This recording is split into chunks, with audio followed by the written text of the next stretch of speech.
যে দুইটা কারণে নিজের স্ত্রীর চেয়ে অন্য নারীদেরকে বেশি ভালো লাগে। মিশরের এক যুবক এক শায়েখকে প্রশ্ন করছে, শায়েখ, বিয়ের আগে আমি যখন আমার স্ত্রীকে দেখলাম তখন আমার কাছে মনে হলো যে পৃথিবীর সেরা সুন্দরী, অনেক সুন্দরী। বিয়ে করলাম, কিছুদিন থাকার পরে এখন আমার স্ত্রীকে আমার কাছে আর ভালো লাগে না। রাস্তায় বের হলেই যখন অন্য নারীদেরকে দেখি তখন আমার কাছে তাদেরকে অনেক ভালো লাগে, আমার স্ত্রীর প্রতি আমার আর ভালোবাসার টান কাজ করে না। মিশরের সেই শায়েখ বলেছে, দুইটা কারণে তোমার স্ত্রীকে ভালো লাগে না, অন্য নারীদের তোমার ভালো লাগে। এবং এই সেম দুইটা জিনিস যদি কোনো নারীর মধ্যে থাকে তাহলে তার স্বামীকে তার ভালো লাগবে না, রাস্তার মধ্যে অন্য পুরুষদেরকে তার ভালো লাগবে। এমন অনেক দেখেছি যে একটা লোক, তার স্ত্রী অনেক সুন্দর, লম্বা চূড়া চুল, লম্বা লম্বা, অনেক সুন্দর, ছোটবেলা দেখছি। এরপরে আবার দেখি যে সে পরকিয়া করে, সে জিনায় লিপ্ত হচ্ছে, সে অন্যান্য নারীদের সাথে সঙ্গ দিচ্ছে, এবং যাদের সাথে সে সঙ্গ দিচ্ছে তারা মোটেও সুন্দর না। এটার কারণ কি? এখন আমাদের সমাজের একটা কথা আছে না, যে ঘরের মধ্যে বিরিয়ানি রেখে সে গেছে পান্তা ভাত খাইতে।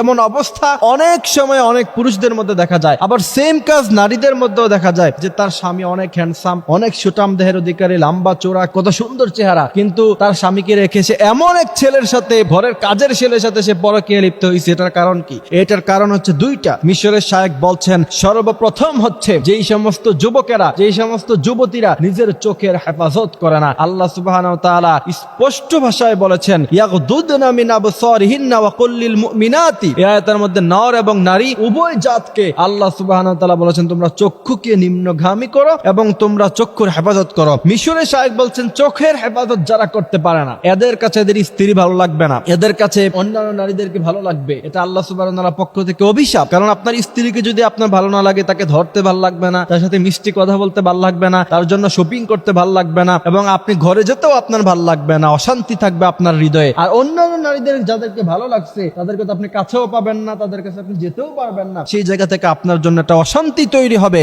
আর চক্ষুকে যারা নিম্নগামী করে তাদের হৃদয়ে আল্লাহ পাক শান্তি দিয়ে দিবে, স্বামী স্ত্রী ভালোবাসা দিয়ে দিবে। এবং যেই যুবক চরিত্রবান, সে মনে করে যে আমার স্ত্রী হচ্ছে পৃথিবীর সর্বশ্রেষ্ঠ সুন্দরী স্ত্রী। আর যেই যুবক মোবাইলে আজে বাজে ভিডিও দেখে, এরপর নারীদের সাথে সঙ্গ দেয়, অনেক মেয়ে বান্ধবী আছে তার, এখন তার কাছে তার স্ত্রী ভালো লাগবে না। সুতরাং সর্বপ্রথম নিজের স্ত্রীকে যদি বেশি ভালোবাসতে চান, আর নিজের স্বামীকে যদি বেশি ভালোবাসতে চান, অবশ্যই চক্ষুকে নিম্নগামী করতে হবে। দ্বিতীয় নাম্বার হচ্ছে, যাদের নফস নষ্ট হয়ে গেছে তাদের কাছে তাদের হালাল জিনিস ভাল লাগে না। যাদের নফস নষ্ট হয়ে গেছে দেখবেন তাদের কাছে দুধ ভাল লাগে না, তাদের কাছে মদ এনে দেন, খুব মজা, খুব ভালো লাগে। আর যাদের নফস নষ্ট হয় নাই, যাদের দিলটা তাজা আছে, যারা ইসলাম বুঝে, নামাজ পড়ে নিয়মিত, তাদের সামনে আপনি দুধ আনেন আর মদ আনেন, মদ খেয়ে সে বলবে যে জীবনের সবচেয়ে নিকৃষ্ট খাবার এবং বেমজাদার খাবার খাইছি, আর দুধ খেয়ে সে আলহামদুলিল্লাহ পড়বে। সুতরাং সেখান থেকে বোঝা যায় যার নফস নষ্ট হয়ে গিয়েছে, পৃথিবীতে হালাল কোন জিনিস তার কাছে ভালো লাগবে না। সুতরাং মিশরের শায়েখ বলছেন, তোমার নফস নষ্ট হয়ে গেছে, আগে নফস ঠিক করো। নফস ঠিক করবেন কিভাবে?